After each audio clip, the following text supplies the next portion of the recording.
If you're LDS, I don't think you're going to enjoy this video. I'm talking about the things that led me out of the church, and today I want to respond to one of your guys' comments regarding tithing. You actually reminded me of an experience that I had shortly after my mission.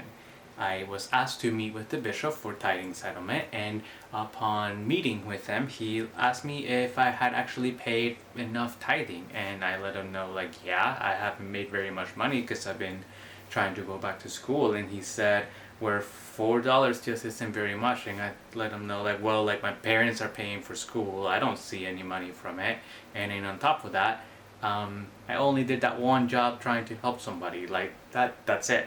And so he proceeded to ask me if there was any other source of income that I could think of that I could be missing, and he just could not believe that I was being honest with my tithing. Let's fast forward until a couple years into my abusive marriage, and I'm going to school full time. I'm talking 18 credit hours. I'm also working part time. My now ex, she was also going to school full time, and we're also living with my parents, and we're paying like $100 a month. Like, I'm not exaggerating. It was cheap.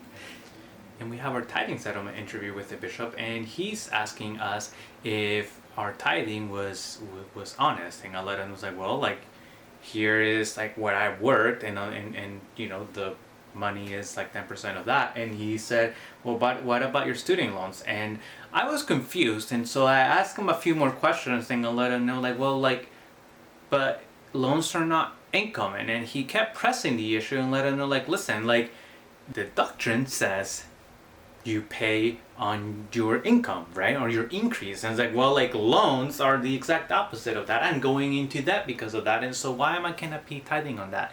And he was annoyed, and he very reluctantly said, okay, it's fine, and then he signed off on it. But I always thought about that, because who pays? Let's pretend for a second that tithing is an actual doctrine and that everybody should follow it.